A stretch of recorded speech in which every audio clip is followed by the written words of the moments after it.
Hey everyone, how are you all? I hope all of you are doing great. तो आज की video जो है वो हमारी MCQ बेस्ड रहेगी। आज की वीडियो में हम आपके हाफ ईयरली सिलेबस के यानी कि चैप्टर 1 से चैप्टर 6 क्यूरियोसिटी का चैप्टर 1 से चैप्टर 6 तक की हम सारे चैप्टर्स के MCQs देखेंगे। ओके, ये आपके एग्ज़ाम्स के लिए भी इम्पोर्टेंट है। तो चलिए पढ़ना स्टार्ट करते हैं। पहले फर्स्ट चैप्टर के देख लेते हैं। Chapter number 1, the wonderful world of science. तो इसका फर्स्ट क्वेश्चन है, what is the most important quality to have when studying science. तो साइंस पढ़ते हुए हमारे अंदर सबसे इम्पोर्टेंट कौन सी क्वालिटी होनी चाहिए?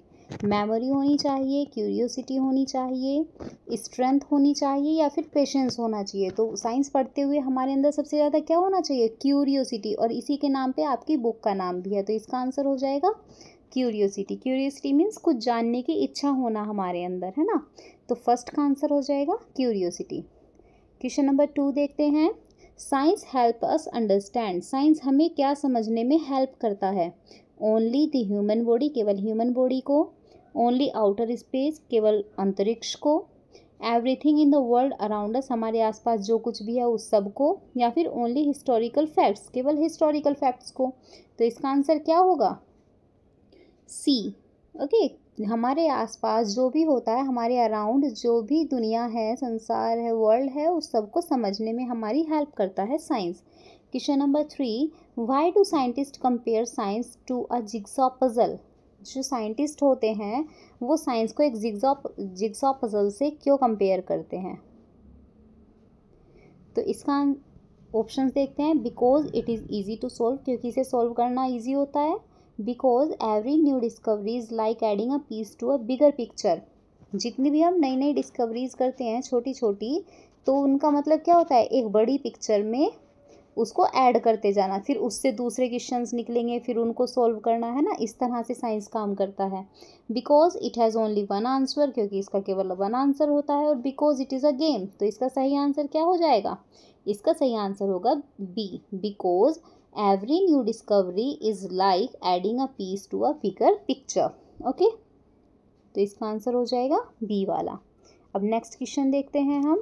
Question number 4, the first step of the scientific method. Scientific method का फर्स्ट स्टेप क्या होता है? परफॉर्मिंग एक्सपेरिमेंट्स, एक्सपेरिमेंट्स करना। फाइंडिंग अ सॉल्यूशन, सॉल्यूशन ढूंढना। मेकिंग ऑब्जर्वेशंस, ऑब्जर्व करना अपने आसपास की चीज़ों को। या फिर राइटिंग अ रिपोर्ट, रिपोर्ट लिखना। तो इसका आंसर क्या होगा? जो फर्स्ट स्टेप होता है वो होता है अपने आसपास ऑब्जर्वेशन करना, है ना। हमारे आसपास की चीज़ें जो हो रही हैं उनको ध्यान से देखना। तो इसका आंसर हो जाएगा सी। नेक्स्ट क्वेश्चन है, science can help answer questions about. Science किस तरह से हेल्प कर सकता है हमारी? Only big things like planets and galaxies, केवल प्लैनेट्स और गैलेक्सीज जैसी चीज़ों के बारे में। Only small things like insect and atoms, केवल इंसेक्ट या फिर एटम्स के बारे में समझने में। Both small and big things, छोटी या बड़ी कोई भी चीज़ हो दोनों को समझने के बारे में। या फिर only things related to human inventions, केवल ह्यूमन इन्वेंशन से रिलेटेड चीज़ों के बारे में। तो इसका आंसर क्या होगा? C, both small and big things, क्योंकि छोटी बड़ी सभी चीज़ों के आंसर जो होता है वो साइंस हमें देता है। मुझे अब नेक्स्ट क्वेश्चन देखते हैं। Which of these is an example of a scientific question. इनमें से साइंटिफिक क्वेश्चन कौन सा है? तो क्वेश्चन नंबर ऑप्शंस है, what is my favourite colour, why do stars shine, what is the best song और who is the strongest super hero.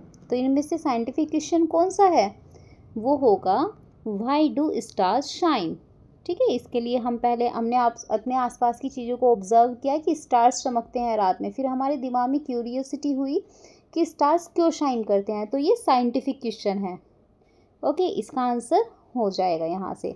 अब next है, what does science encourage us to do. Science हमें क्या करने के लिए encourage करता है? मेमोराइज फैक्ट्स विदाउट क्वेश्चनिंग, बिना क्वेश्चन किए मेमोराइज करने के लिए। स्टॉप आस्किंग क्वेश्चन, या फिर क्वेश्चन पूछना बंद करने के लिए। बिलीव एवरीथिंग विदाउट प्रूफ, बिना किसी प्रूफ के हर चीज़ पर विश्वास करने के लिए।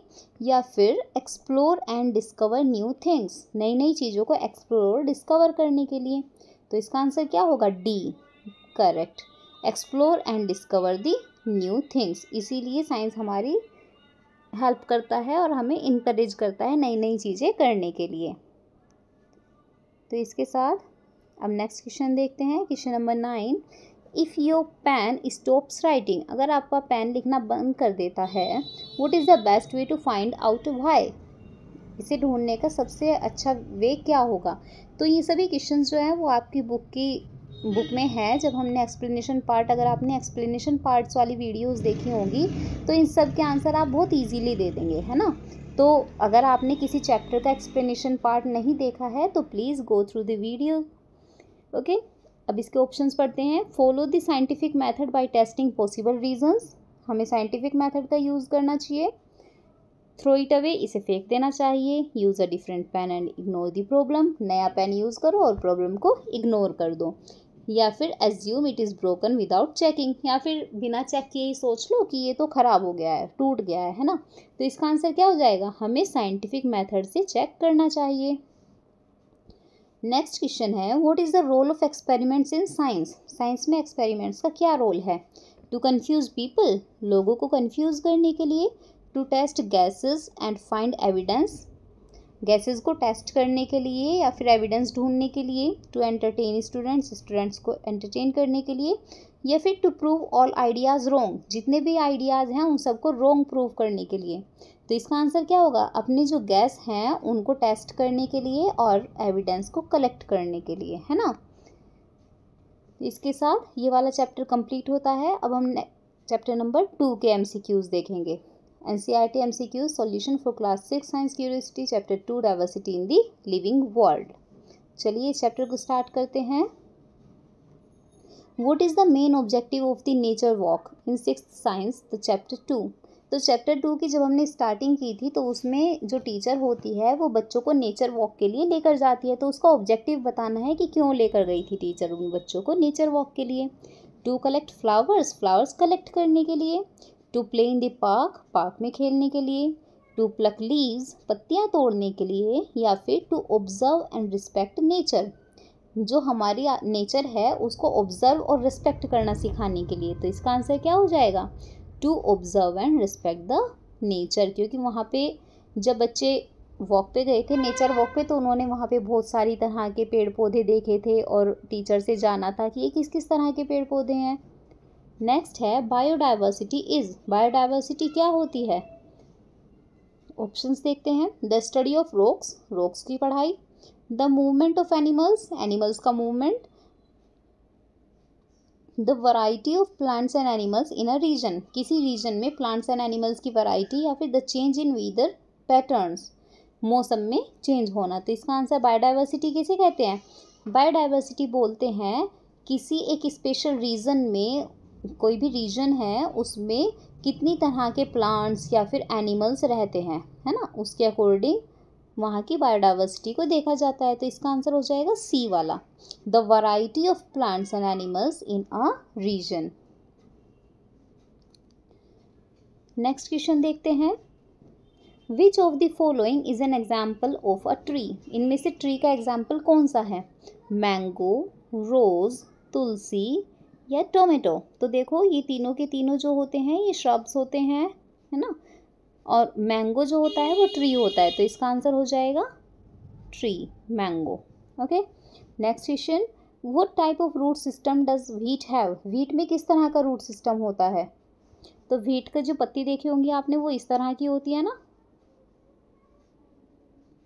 ऐसा होता है। तो ये कौन से वाला रूट सिस्टम होता है, ये होता है fibrous root system.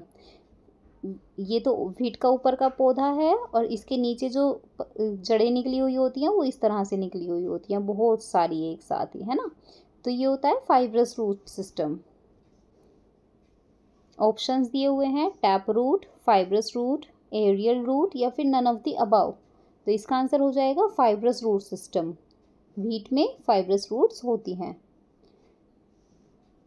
Next question, which scientist is known as the birdman of India, India का बर्डमैन किसको बोलते हैं। सलीम अली, जानकी अम्मल, चार्ल्स डार्विन या फिर आइजैक न्यूटन। तो इसका आंसर हो जाएगा सलीम अली। ओके, इनको इंडिया का बर्डमैन भी बोला जाता है। नेक्स्ट क्वेश्चन है, which animal live in both land and water, ऐसे एनिमल्स जो लैंड और वाटर दोनों जगह पे रहते हैं उनको क्या बोलते हैं? रेप्टाइल्स, बर्ड्स, मैमल्स या फिर एम्फीबियन। तो इसका आंसर हो जाएगा एम्फीबियंस। ऐसे जानवर जो लैंड और वाटर दोनों में रहते हैं उनको एम्फीबियन बोलते हैं। Next question is which feature of deodar trees help them survive in mountain regions. जो माउंटेन्स रीजन्स में पेड़ होते हैं, देवदार के पेड़, वो वहाँ पे माउंटेन्स में सर्वाइव कैसे कर पाते हैं? तो जो देवदार के ट्रीज होते हैं वो कैसे होते हैं? इस तरह के नुकीले वाले होते हैं, है ना। उनकी पत्तियां भी यहाँ से नुकीली होती हैं और ऊपर से वो कोनिकल शेप के होते हैं। ओके, तो ऑप्शंस पढ़ते हैं। ब्रॉड लीव्स, चौड़ी पत्तियां होती है, नहीं। थिक बार्क होती है, नहीं।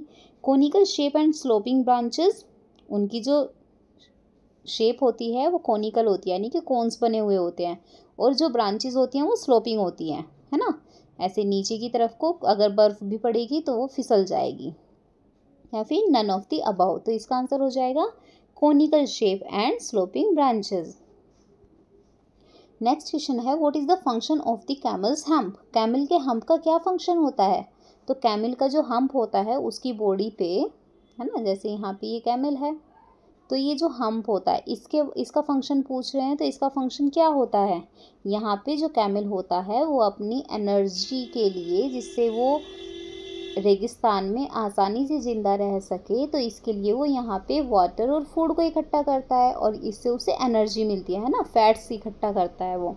तो टू स्टोर वाटर, वाटर भी स्टोर करता है, to store fat, to store air और टू हेल्प इन मूवमेंट। तो इसका सही आंसर होगा, देखो वो वाटर भी स्टोर करता है, लेकिन इसका आंसर हो जाएगा टू स्टोर फैट, क्योंकि फैट ज़्यादा ज़रूरी होती है एनर्जी लेने के लिए।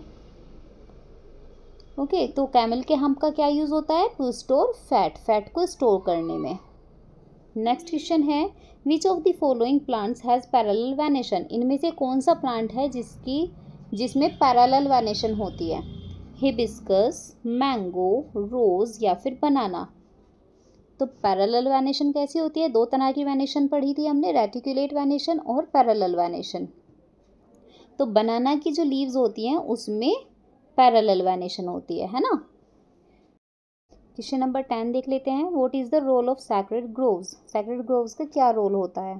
तो ऑप्शंस हैं, they provide wood for construction, हमें कंस्ट्रक्शन के लिए वुड मिलती है। दे हेल्प कंजर्व बायोडाइवर्सिटी, वहाँ पे बायोडाइवर्सिटी कंजर्व होती है। They are used for farming, farming में यूज़ होते हैं। फिर they serve as picnic spots, या फिर वो पिकनिक स्पॉट्स होते हैं। तो सैक्रेड ग्रोव्स क्या होते हैं? जंगल का ऐसा एरिया जहाँ पे बहुत अच्छे लेवल की बायोडाइवर्सिटी होती है और उसको एक जो ट्राइब्स होती हैं वो उसको बचा के रखती हैं, है ना। वहाँ पे वो किसी भी तरह का इंटरप्शन बर्दाश्त नहीं करते हैं, वहाँ पे वो किसी भी तरह की एक्टिविटी नहीं होने देते हैं जो वहाँ की ट्राइब्स होती हैं। तो ऐसे एरिया को सैक्रेड ग्रोव्स होते हैं और वहाँ पे बायोडाइवर्सिटी बहुत अच्छी होती है। तो इसका आंसर क्या हो जाएगा? सैक्रेड ग्रोव्स क्या होते हैं? वे कंजर्व बायोडाइवर्सिटी, बायोडाइवर्सिटी को कंजर्व करने में हेल्प करते हैं। ये वाला चैप्टर कंप्लीट होता है। अब चैप्टर नंबर 3 पर आते हैं। NCERT MCQ solution for class 6 science curiosity, chapter number 3 कौन सा चैप्टर है? Mindful eating. ओके, चलिए इसके MCQs देख लेते हैं। फर्स्ट है what is the primary source of energy in our diet. हमारी डाइट में एनर्जी का प्राइमरी सोर्स क्या होता है? प्रोटीन, फैट्स, वाइटामिन या फिर कार्बोहाइड्रेट्स। तो हमारी डाइट का जो प्राइमरी सोर्स है वो होता है कार्बोहाइड्रेट। तो इसका सही आंसर हो जाएगा कार्बोहाइड्रेट्स। कार्बोहाइड्रेट्स क्या होते हैं? एनर्जी गिविंग फूड होते हैं और इनके जो रिच सोर्सेज होते हैं वो पोटैटोज़ वगैरह होते हैं ना, फ्रूट्स, पोटैटोज़ होते हैं। ये क्या करते हैं कि ग्लूकोज की कमी को पूरा करते हैं, ब्रेक डाउन कर देते हैं ग्लूकोज को, ओके, जिससे हमें एनर्जी मिलती है। नेक्स्ट क्वेश्चन देखते हैं। विच vitamin is responsible for good vision. अच्छा विजन के लिए हमें कौन से विटामिन का यूज़ करना चाहिए? रिस्पॉन्सिबल कौन सा विटामिन है? Vitamin A, vitamin B, D, C, B1। तो इनमें से कौन सा विटामिन है? तो इसका आंसर हो जाएगा विटामिन ए, क्योंकि विटामिन ए की हेल्प से ही हम जो नाइट ब्लाइंडनेस होती है उससे बचे रह सकते हैं ना। अगर विटामिन ए हमारी डाइट में कम होगा तो हमें नाइट ब्लाइंडनेस होने का खतरा बढ़ जाता है। Next question number 3, the following is not a millet. इनमें से कौन है जो एक मिलेट नहीं है? ज्वार, राइस, रागी और बाजरा। तो इनमें से मिलेट कौन नहीं है? That is rice. राइस एक सीरियल होता है ना। बाकी के ये तीनों मिलेट्स हैं। मिलेट्स होते हैं वो छोटे छोटे होल व्हीट्स होते हैं, ओके, जबकि राइस जो है वो सीरियल में आता है। नेक्स्ट क्वेश्चन है, which of the following food component help in growth and repair of the body. इनमें से कौन है जो ग्रोथ में हेल्प करता है और बॉडी को रिपेयर करता है? ऑप्शंस हैं फैट्स, प्रोटीन्स, कार्बोहाइड्रेट्स या फिर विटामिन। तो इसका आंसर हो जाएगा प्रोटीन्स, क्योंकि प्रोटीन्स जो होते हैं वो बॉडी बिल्डिंग फूड होते हैं। कभी आपने, अगर आपके घर में कोई जिम जाता होगा तो आपने देखा होगा वो प्रोटीन पाउडर लेते हैं ना, प्रोटीन शेक्स लेते हैं या फिर रिच प्रोटीन वाली डाइट लेते हैं, है ना। तो वो किस लिए लेते हैं? क्योंकि प्रोटीन जो हमारी बॉडी के टिश्यूज़ होते हैं वर्कआउट करने से जो टूट जाते हैं उनको जोड़ने में काम करता है। नेक्स्ट क्वेश्चन है, What is the main reason for food diversity across different state in India? क्या वजह है कि इंडिया के अलग अलग स्टेट में फूड डाइवर्सिटी बहुत ज़्यादा है? अवेलेबिलिटी ऑफ ट्रांसपोर्ट, क्योंकि ट्रांसपोर्ट की अवेलेबिलिटी है। सोइल एंड क्लाइमेट कंडीशन, क्योंकि मिट्टी और क्लाइमेट हर जगह की अलग अलग है। गवर्नमेंट की पॉलिसीज़ या फिर मॉडर्न कुकिंग टेक्निक्स। तो हमारी जो फूड डाइवर्सिटी की मेन वजह है वो है सॉइल एंड क्लाइमेट कंडीशंस, क्योंकि हर जगह की अलग अलग सॉइल है और अलग अलग क्लाइमेट कंडीशंस हैं। Next question, what is the primary function of iodine in our diet. हमारी डाइट में आयोडीन का काम क्या होता है? ऑप्शंस, स्ट्रेंथन्स बोन्स को स्ट्रेंथ करता है, इम्प्रूव्स विजन, प्रिवेंट्स गोइत्र या फिर सपोर्ट्स डाइजेशन। तो आयोडीन क्या काम करता है? प्रिवेंट्स गोइत्र, हमें गोइत्र से बचाता है। नेक्स्ट क्वेश्चन है, which of the following food item is rich in vitamin C. Vitamin C का इनमें से कौन सा फूड आइटम है जो विटामिन सी में रिच है? तो विटामिन सी हमें किससे मिलता है? सोर फ्रूट से, खट्टे फलों से मिलता है। ऑप्शंस देख लेते हैं, राइस, बटर, लेमन या फिर चीज़। इनमें से खट्टा फल कौन है? That is lemon. तो इसका आंसर हो जाएगा लेमन। अच्छा बताओ, कमेंट सेक्शन में आपको बताना है कि विटामिन सी की डेफिशिएंसी से हमें कौन सी डिसीज़ होती है, ओके। आप लोग कमेंट कीजिएगा। नेक्स्ट क्वेश्चन है, what does N oily patch on paper indicate when testing a food item. जब हम एक फूड आइटम को टेस्ट करते हैं तो और अगर पेपर पर एक ऑयली पैच आ जाता है तो इसका क्या मतलब है कि उसमें क्या है? प्रेजेंस ऑफ फैट्स हैं, विटामिन्स हैं, कार्बोहाइड्रेट्स हैं या फिर प्रोटीन्स हैं। जब भी हम खाने को चेक करते हैं किसी भी फूड आइटम को, और अब अगर हम उसे कागज़ पे रख के प्रेस करेंगे और उसमें ऑयली पैच आ जाता है तो इसका मतलब है कि उसमें फैट है, प्रेजेंस ऑफ फैट बताता है ये, ओके। नेक्स्ट क्वेश्चन है, What is the process of adding nutrients to food during processing called? जब हम प्रोसेसिंग करते हैं और खाने में जो फूड है हमारा उसमें हम न्यूट्रिएंट्स को ऐड करते हैं तो इस प्रोसेस को क्या कहा जाता है? प्रिजर्वेशन, पास्चराइजेशन, फर्मेंटेशन या फिर फोर्टिफिकेशन। तो जब भी हम फूड में न्यूट्रिएंट्स को ऐड करते हैं तो इस प्रोसेस को हम बोलते हैं फोर्टिफिकेशन, ओके। तो इसका आंसर हो जाएगा फोर्टिफिकेशन। फोर्टिफिकेशन जैसे आयोडाइज्ड सॉल्ट होता है, जो सॉल्ट होता है वो सिंपल मिलता है हमें, लेकिन उसमें आयोडीन ऐड करना सॉल्ट में, तो वो क्या बन जाएगा? फोर्टिफिकेशन कहलाता है कि हमने सॉल्ट में आयोडीन ऐड कर दिया है जिससे जो हमारी पॉपुलेशन है उसको न्यूट्रिशन मिल सके, वरना आयोडीन उसे अलग से कहाँ से मिलेगा फिर, ओके। या फिर फोर्टिफाइड मिल्क भी मिलता है छोटे बच्चों के लिए, उसमें हम विटामिन डी को ऐड करते हैं, ओके। जो फोर्टिफाइड मिल्क होता है उसमें विटामिन डी को ऐड किया जाता है। नेक्स्ट क्वेश्चन है, which of these is an example of junk food. इनमें से जंक फूड कौन है? रोस्टेड चना नहीं, पोटैटो वेफर्स, होल ग्रेन्स नहीं, या फिर ग्रीन वेजिटेबल्स। तो इसमें तो आपको भी पता होगा कि जंक फूड कौन है इनमें से? पोटैटो वेफर्स, है ना, चिप्स बोलते हैं जिनको, तो वो जंक फूड है। चलो ये वाला चैप्टर भी कंप्लीट हो गया है। अब हम नेक्स्ट क्वेश्चन है जो हमारा चैप्टर नंबर 4 एक्सप्लोरिंग मैग्नेट्स के एमसीक्यूज देखेंगे। तो NCERT MCQ solution for class 6 science curiosity chapter 4 exploring magnets. तो फर्स्ट क्वेश्चन है इसका, विच of these materials is magnetic. इनमें से मैग्नेटिक मटेरियल कौन है।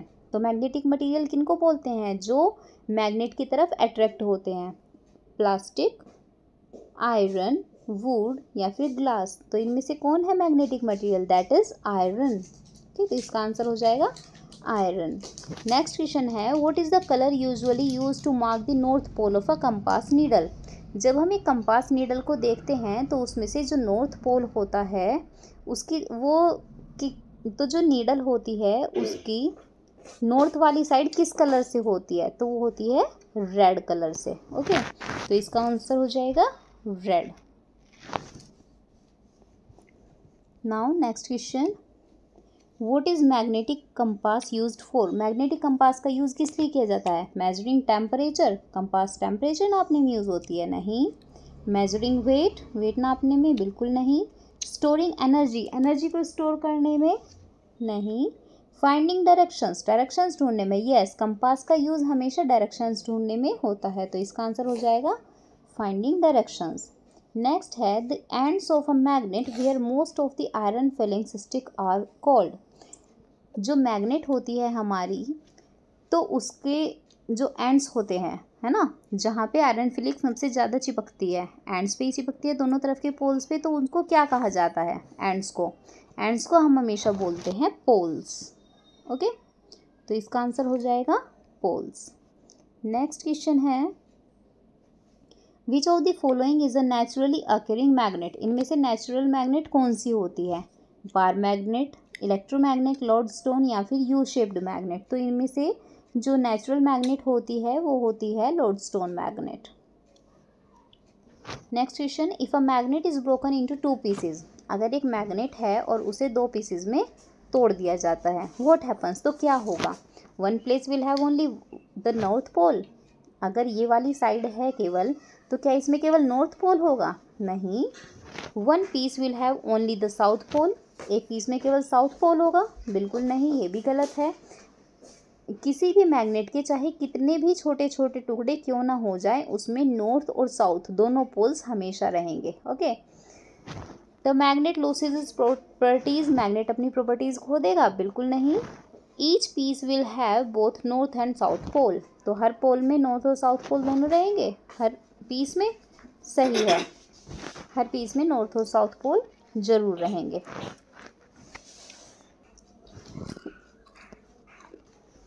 What happens when two north poles of magnet are brought close together? अगर हमारे पास 2 magnets हैं और उनके नॉर्थ पोल्स को, है ना, इसका नॉर्थ पोल इधर है और इसका भी नॉर्थ पोल इधर है, अगर हम उन्हें आसपास लेकर आते हैं तो क्या होगा। जब भी सेम पोल्स एक जगह होते हैं तो वो एक दूसरे को रैपल करते हैं, एक दूसरे की तरफ धकेल देते हैं, है ना, तो ये रैपल करेंगे। दे अट्रैक्ट नहीं करेंगे, दे रैपल, दे डिसअपियर और दे मर्ज। तो इसका आंसर हो जाएगा दे रैपल ईच अदर। ओके, यहाँ पे इसका आंसर हो जाएगा दे रैपल। नेक्स्ट है, which of the following statement is correct. इनमें से कौन सी स्टेटमेंट करेक्ट है वो बताना है आपको। A magnet can have a single pole. Magnet में सिंगल पोल हो सकता है, नहीं, ये तो बिल्कुल गलत है। Only iron is attracted to magnets. केवल आयरन ही अट्रैक्ट होता है मैग्नेट को, ये भी गलत है। Magnet lose it their properties if broken. Magnet अपनी प्रॉपर्टीज को खो देता है अगर तोड़ दिया जाए, नहीं, ये भी गलत है। मैग्नेटिक मटीरियल इंक्लूड आयरन, निकल एंड कोबाल्ट। मैग्नेटिक मटीरियल में आयरन, निकल और कोबाल्ट यूज होते हैं, सही है, इसका आंसर हो जाएगा डी। अब नेक्स्ट है, the earth behaves like a. Earth किस तरह से काम करती है, इंसुलेटर, लॉर्डस्टोन, जाइंट मैग्नेट और कंडक्टर। अर्थ एक जाइंट मैग्नेट की तरह काम करती है। Next question is, the property of a magnet to align in the north south direction is used in. अब ये मैग्नेट की प्रॉपर्टी होती है कि वो हमेशा नॉर्थ साउथ डायरेक्शन में ही रुकती है। उसका नॉर्थ पोल नॉर्थ डायरेक्शन में रुकेगा और साउथ पोल हमेशा साउथ डायरेक्शन में रुकेगा। तो इस प्रॉपर्टी का यूज़ हम कैसे करते हैं? कंपास में, थर्मोमीटर में, माइक्रोस्कोप्स में या फिर बैरोमीटर्स में। तो कंपास में हम इसका यूज़ करेंगे क्योंकि कंपास ही हमें डायरेक्शंस देखने में काम आता है। तो इसका आंसर हो जाएगा compass. Now next question, NCERT MCQ solution for class 6 science, curiosity chapter number 5, measurement of length and motion। ये length and motion वाला चैप्टर है। चलिए स्टार्ट करते हैं। The distance between two cities is usually measured in, दो cities हैं, एक है सिटी A और एक है सिटी B। जैसे यहाँ पे हम ले लेते हैं हरिद्वार और यहाँ पे ले लेते हैं मुजफ्फरनगर। तो इन दो सिटीज़ के बीच की जो डिस्टेंस है वो हम किस चीज़ में नापेंगे? वो नापी जाएगी किलोमीटर्स में। ओके, ऑप्शंस दिए हुए हैं मीटर्स, मिलीमीटर्स, सेंटीमीटर्स और किलोमीटर्स। तो इतनी लंबी दूरियां जब हम नापते हैं तो वो किलोमीटर्स में नापी जाती हैं। नेक्स्ट है the circular motion of an object occurs. Circular motion कब होता है? सर्कुलर मतलब ऐसे सर्कल में चलने वाला मोशन जो होता है वो कब होता है? It moves back and fourth, back and fourth मतलब ऐसे आगे पीछे जाने वाला। इट रिमेन्स एट रेस्ट, एक ही जगह रुका रहता है। It moves in a circular path, circular path में चलता है। It moves along a straight line, या फिर एक स्ट्रेट लाइन के अकॉर्डिंग चलता है। तो इसका आंसर क्या हो जाएगा? ऑप्शन से ही पता चल रहा है, सर्कुलर पैथ, है ना। यहाँ पे भी सर्कुलर आ रहा है और यहाँ पे भी सर्कुलर आ रहा है। तो सर्कुलर पैथ पे चलने को ही सर्कुलर मोशन कहते हैं। नेक्स्ट क्वेश्चन है the SI unit of length. Length की SI यूनिट क्या होती है? ऑप्शंस सेंटीमीटर, मीटर, मिलीमीटर और किलोमीटर। तो SI यूनिट जो होती है वो होती है metre. Next question, which of these is an example of oscillatory motion. इनमें से ऑस्किलेटरी मोशन का एग्जाम्पल कौन सा है? तो ऑस्किलेटरी मोशन किसको बोलते हैं? जब एक ऑब्जेक्ट किसी फिक्स्ड पॉइंट के बैक एंड फोर्थ घूमता रहता है, ऐसे इधर और इधर, जैसे पेंडुलम होता है, वॉच का पेंडुलम है ना, वो या back fourth back fourth back fourth बस ऐसे ही घूमता रहता है ना, एक फिक्स्ड पॉइंट, यहाँ पे फिक्स्ड पॉइंट से लिखा हुआ है। तो इसी तरह से इसको बोलते हैं ऑस्किलेटरी मोशन। ओके, ऑप्शन है a car moving on a road, a fan rotating, a train moving on tracks या फिर a child swinging on a swing. तो इसका आंसर आप बताइए क्या होगा? Correct, a child swinging on a swing, एक बच्चा झूले पर झूलता हुआ। नेक्स्ट क्वेश्चन है if an object is changing its position with respect to a reference point it is said to be. अगर कोई ऑब्जेक्ट है जो अपनी पोजीशन को चेंज कर रहा है किसी रेफरेंस पॉइंट के रेफरेंस में, तो वो क्या कहा जाएगा? At rest, in motion, stationary और फिक्स्ड। तो उसको हम बोलेंगे इन मोशन। नेक्स्ट क्वेश्चन है what do kilometre stones on highway indicate. जो हाईवे होते हैं अगर आपने देखा होगा तो वहाँ पे इस तरह से गोल शेप में येलो कलर के, है ना, इनके अंदर येलो कलर हुआ रहता है और इनके ऊपर किलोमीटर्स लिखा हुआ होता है। तो वो क्या इंडिकेट करते हैं? जैसे यहाँ पे लिखा हुआ है 6, है ना, और फिर नीचे जगह का नाम लिखा हुआ होता है MZN ऐसे करके। ओके, तो ये क्या इंडिकेट करता है? तो इसका मतलब होता है कि MZN अभी 6 किलोमीटर्स दूर है ना।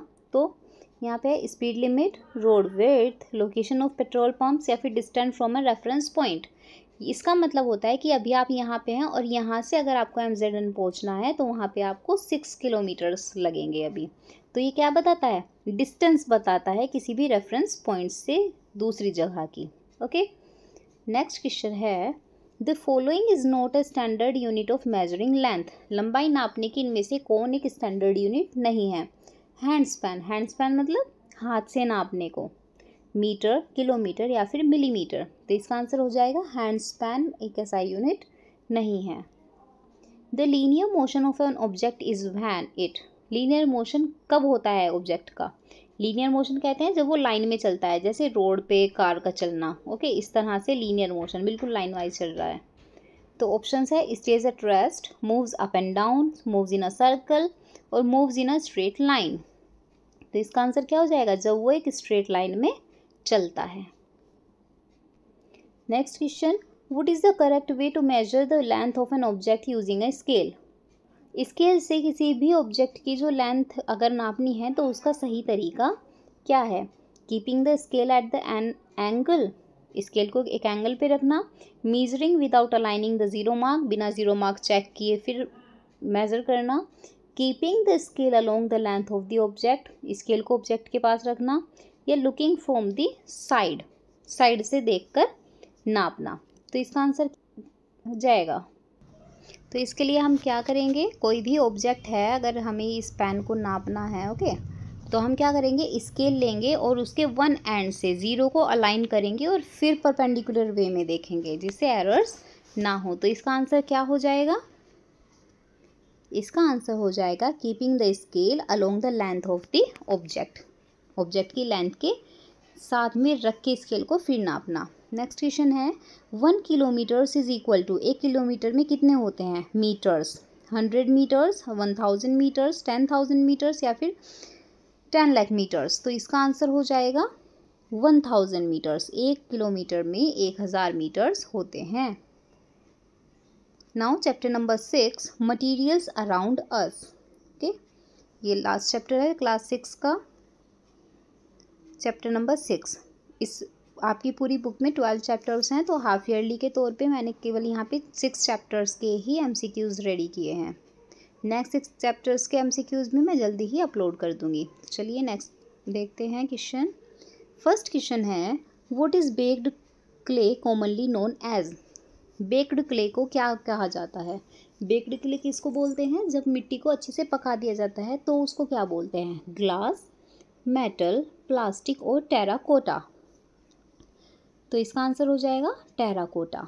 Next question, which material is not soluble in water? इनमें से कौन सा मटेरियल है जो वाटर में सोल्यूबल नहीं है? सोल्यूबल मीन्स घुलता नहीं है पानी में। शुगर, ग्लूकोज, सैंड और सॉल्ट। तो आंसर हो जाएगा sand. Sand is not soluble in water. Next question, which material is commonly used for making sports ball? Sports ball बनाने के लिए कौन से मटेरियल का यूज़ किया जाता है? रबर का, चॉक का, पेपर का या फिर ग्लास का? तो इसका आंसर तो आप इजीली दे देंगे, रबर का। नेक्स्ट क्वेश्चन है what is the primary factor in choosing a material for making an object? अब हमें कोई ऑब्जेक्ट बनाना है और उसके लिए हम मटेरियल को चूज़ कर रहे हैं, तो हम सबसे पहले क्या ध्यान में रखेंगे? उसका कलर, उसकी कॉस्ट, उसकी शेप या फिर प्रॉपर्टीज़ ऑफ द मटेरियल? तो इसका आंसर हो जाएगा प्रॉपर्टीज़ ऑफ द मटेरियल। हम मटेरियल की प्रॉपर्टी के अकॉर्डिंग, जैसे अगर हमें वाटर बॉटल बनानी है ना, तो सबसे पहले हम उसका कलर तो नहीं देखेंगे, उसकी कॉस्ट भी नहीं देखेंगे, शेप भी नहीं देखेंगे। हम सबसे पहले ये देखेंगे कि हमें एक ऐसा मटेरियल चाहिए जिसमें से कि पानी बहे ना, है ना, यानी कि वाटर प्रूफ हो। तो उसके लिए हम प्लास्टिक या फिर स्टील इस तरह के मटेरियल्स लेंगे। तो हम क्या चेक कर रहे हैं? प्रॉपर्टीज़ चेक कर रहे हैं किसी भी मटेरियल की। नेक्स्ट क्वेश्चन है which of these is a non lustrous material? Non lustrous material कौन सा है इनमें से? किसको बोलते हैं नॉन लस्ट्रस? जिसमें चमक नहीं होती है। कॉपर, आयरन, पेपर या फिर एल्यूमिनियम? तो इनमें से नॉन लस्ट्रस है paper. Next question, what is the term for materials that allow light to pass but not clearly? ऐसे मटेरियल्स जो अपने आर पार लाइट जाने देते हैं लेकिन क्लियर नहीं जाने देते, थोड़ा धुंधला हो जाता है वो, है ना, तो उस ऐसे मटेरियल्स को क्या बोलते हैं? ट्रांसल्यूसेंट, ओपेक, ट्रांसपेरेंट या फिर रिफ्लेक्टिव? तो ऐसे मटेरियल्स को हम बोलते हैं ट्रांसल्यूसेंट, क्योंकि जब हम इनके दूसरी साइड देखते हैं ट्रांसल्यूसेंट मटेरियल के, तो दूसरी साइड जो होगी वो थोड़ी ब्लरी होती है, क्लियर विजन नहीं होता है वहाँ पर। नेक्स्ट क्वेश्चन है which of the following is an example of a transparent material? इनमें से ट्रांसपेरेंट मटेरियल का एग्जाम्पल कौन सा है? वुड, ग्लास, कार्डबोर्ड या फिर मेटल? ट्रांसपेरेंट मटेरियल बोलते हैं जिसके आर पार हमें दिखाई देता है, तो इसका आंसर हो जाएगा glass. Next question is what property makes plastic a popular material for making bottles? Plastic की कौन सी प्रॉपर्टी है जिसकी वजह से ये बॉटल्स बनाने के लिए पॉपुलर मटेरियल है? It is transparent, it is shiny, it is a metal, it is water proof and light weight? तो इसका आंसर क्या होगा? अधिकतर बॉटल्स जो होती हैं वो प्लास्टिक की क्यों होती हैं? क्योंकि ये वाटर प्रूफ होती हैं। ओके, तो इसका आंसर हो जाएगा इट इज़ वाटर प्रूफ और फिर लाइट वेट भी होती हैं। Next question, What is the correct way to measure the length of an object using a scale? किसी भी ऑब्जेक्ट की लेंथ को नापने का सही तरीका क्या है स्केल का यूज़ करते हुए? Keeping the scale eight an angle, scale को किसी एंगल पे रखना है. Measuring without aligning the zero mark, बिना जीरो मार्क को चेक किए. Keeping the scale along the length of the object, ये हमने पहले किया था, ये वाला क्वेश्चन है ना. लुकिंग फ्रॉम द साइड, या फिर साइड से देखना, तो इसका आंसर हमने किया था C, keeping the scale along the length of the object.